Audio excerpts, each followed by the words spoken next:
Fala, meus amigos. Esse vídeo é para discutir memória e história. A memória, você vai ter a memória individual e a memória coletiva. Vou começar por essa, a memória coletiva.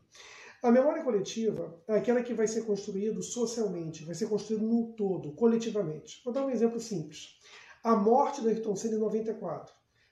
Quem aqui viveu aquela época vai lembrar, às vezes, com exatidão o que estava fazendo naquele domingo, da morte do Ayrton Senna. Aquilo traumatizou, os brasileiros.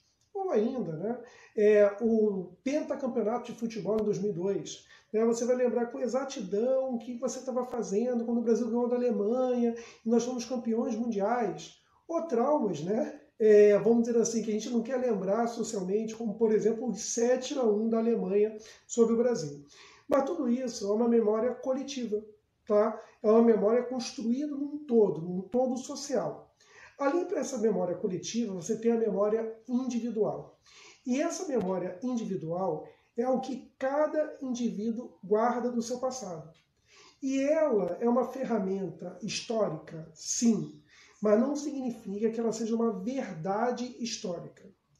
Está tendo muita confusão em relação a isso e por isso que eu estou fazendo esse vídeo para explicar. Você pega um alemão que participou da Segunda Guerra Mundial, tá? Um alemão que participou ali daquele contexto da Segunda Guerra Mundial, só que ele morava no interior da Alemanha, ele não viu a Segunda Guerra Mundial, ele não viu o Holocausto, ele não viu as perseguições do nazismo, a judeus, negros, ciganos, ele não viu nada disso. E aí você encontra com ele na rua, hoje em dia, e pergunta assim, vem cá, como é que foi naquela época? Aí ele fala assim, olha, eu não vi nada disso. Isso é invenção aí, isso é fake. Eu não vi nada disso. Na época do Hitler era bom. Não significa que ele está falando uma verdade histórica. Ele apenas está recuperando a sua memória individual. Entenderam? A mesma coisa acontece com a ditadura civil-militar de 64 no Brasil. Quando você tem um pai, um avô, uma pessoa que viveu aquela época e diz assim para você, não, naquela época era tranquilo, olha, eu não vi nada demais acontecer. O que essa pessoa está fazendo é recuperar sua memória individual. E pode ser que ele não tenha visto nada demais. Mas não é necessariamente a verdade histórica.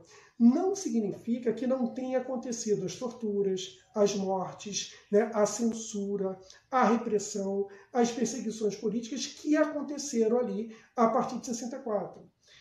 Vou pegar um outro exemplo para vocês. Nós estamos vivendo aí a pandemia do Covid-19.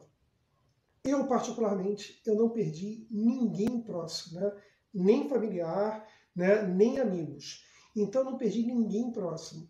Então, para mim, por enquanto, a pandemia está tranquilo, no sentido de, poxa, eu não perdi ninguém, eu estou no lucro. Em relação ao emprego, como eu sou professor, estou trabalhando de forma remota, em EAD, eu também não perdi nenhum emprego. Vamos dizer que daqui a 20 anos, alguém chega para mim e pergunta assim, Roberto, como é que foi lá na época da pandemia? Aí eu recupero a minha memória e falo assim, foi tranquilo, o pessoal inventou aí, não teve 100 mil mortes, nada, 3 milhões de infectados, não teve isso não, crise econômica não teve não, minha vida foi tranquila.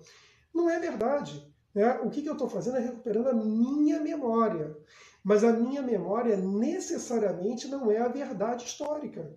Nós temos uma pandemia, nós temos 3 milhões de infectados, nós temos 100 mil óbitos, tá? Então, eu acho que é essa diferença que é fundamental, você entender que existe uma memória e existe uma história. Porque se a memória fosse a verdade, só pessoas velhas podiam dar aula de história. Imagina, tá? Então, não confundam mais memória e história. Um abraço.